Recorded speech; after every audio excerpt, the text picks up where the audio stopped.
Hi friends, welcome to my channel. இந்த வீடியோவில் நம்ம கேரளா ஸ்டைலில் சுகியம் எப்படி பண்ணலான்னு நம்ம பார்க்க போகிறோம். இது நம்ம கட்டங்காப்பியை கூட நம்ம இது சாப்பிடும்போது அவ்வளோ டேஸ்ட்டாக இருக்கும். இந்த மழை காலத்துக்கு ஏற்றவாறு நல்லா இருக்கும். நீங்களும் இதை ட்ரை பண்ணி பாருங்கள். இந்த வீடியோக்கு எனக்கு சப்போர்ட் பண்ணுங்கள். இப்போ நம்ம ஒரு பாத்திரத்தில் நான் 2 கப் அளவுக்கு நான் செറുപയർ எடுத்து வாஷ் பண்ணி வச்சுருக்கிறேன். வாஷ் பண்ண செறுபயரை நம்ம இப்போ குக்கரில் வச்சு நம்ம வேக வச்சுக்கலாம். அதுக்காக நான் குக்கரில் எடுத்து வச்சுருக்கிறேன். குக்கரில் எடுத்து வச்சுட்டு இப்போ நமக்கு எவ்வளோ தண்ணி அதுக்கு தேவையோ அந்த அளவு தண்ணியை நம்ம விட்டுக்கலாம். தண்ணி விட்டதுக்கப்புறமா இப்போ மூடி போட்டு நம்ம ஸ்டவ்வில் அதை வச்சுக்கலாம். ஒரு 6 விசில் வாரது வரைக்கும் அது இருந்து வேகட்டும்.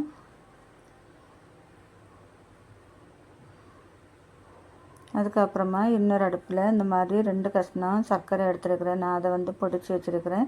அதை கொஞ்சமாக தண்ணி விட்டு நம்ம இன்னொரு அடுப்பில் நம்ம அதை சூடு பண்ண வைக்கலாம்.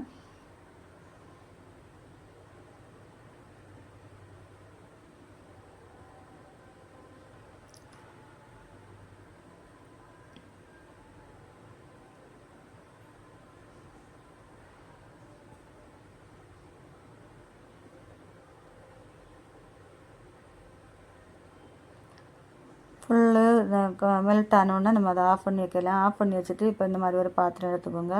அதில் 2 கப்பு மாவு, மைதா மாவு எடுத்துருக்கிறேன். ஒரு அரை கப்பு அரிசி மாவு போட்டுக்கலாம். அதுக்கப்புறமா தேவையான அளவு உப்பு போட்டுக்கலாம். தேவையான அளவு மஞ்சத்தூள் போட்டுட்டு நம்ம தேவையான அளவு தண்ணி விட்டு நம்ம இப்போ அதை கலக்கி எடுக்கலாம். இட்லி மாவு நம்ம கலக்கி எடுப்போம் பாருங்கள், அந்த பதத்துக்கு நம்ம இதை நம்ம அந்த மாவை கலக்கி எடுக்கலாம்.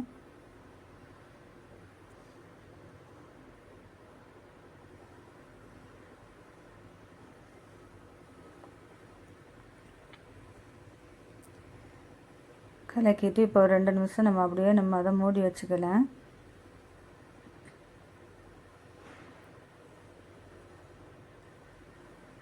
இப்போ பாருங்கள், இந்த நேரத்தில் நமக்கு செறுபயரும் வெந்துச்சு. வெந்ததுக்கப்புறமா பாருங்கள், இந்த அளவில் வேக வச்சோன்னா வெந்ததுக்கப்புறமா நம்ம அங்கே காய்ச்சி வச்சுருக்கோம் பாருங்கள் சர்க்கரை பாகு, அதை எடுத்து இதில் விட்டுக்கலாம். தேவையான அளவு நமக்கு இனிப்பு எவ்வளோ நமக்கு தேவையோ அந்த அளவு விட்டுட்டு நல்லா அதை சூடு பண்ணலாம். சூடு பண்ணி அந்த தண்ணி வற்றியது வரைக்கும் நம்ம இந்த மாதிரி கிண்டி கொடுக்கலாம். பாருங்கள், இப்போ தண்ணி வற்றிட்டு இப்போ திக்காயிட்டு இந்த அளவுக்கு வாரது வரைக்கும் நம்ம கிண்டி கொடுக்கலாம். இப்போ நான் ஒரு பாதி முறி தேங்காய் துருவி வச்சுருக்கிறேன். அந்த தேங்காயை நம்ம அதில் போட்டு நம்ம கிண்டி கொடுக்கலாம்.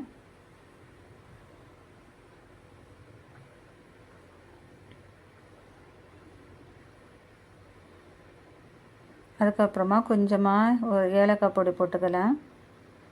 போட்டு அதையும் நம்ம இந்த மாதிரி கிண்டி கொடுக்கலாம். கிண்டி கொடுத்துட்டு நம்ம இப்போ அதை நம்ம சூடு ஆறுறதுக்காக நம்ம வச்சுக்கலாம்.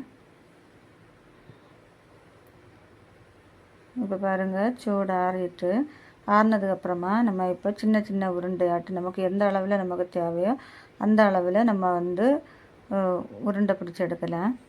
எல்லாத்தையும் நம்ம அதே மாதிரி நம்ம உருண்டை பிடிச்சி எடுக்கலாம்.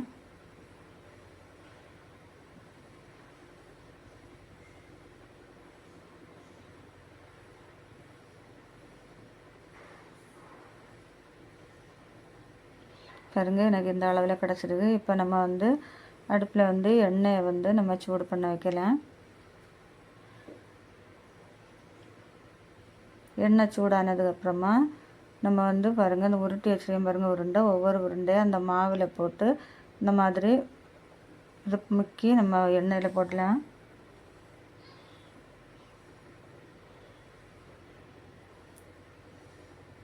இப்படியே நம்ம எல்லாத்தையும் அதே மாதிரி போட்டு எடுக்கலாம்.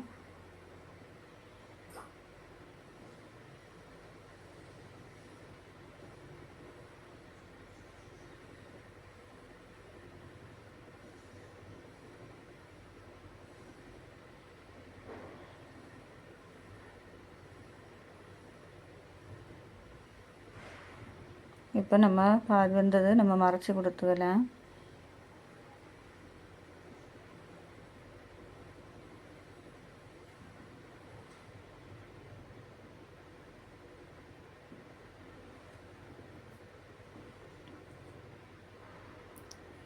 இப்போ வெந்துருக்கு, நம்ம இப்போ எடுத்துக்கலாம்.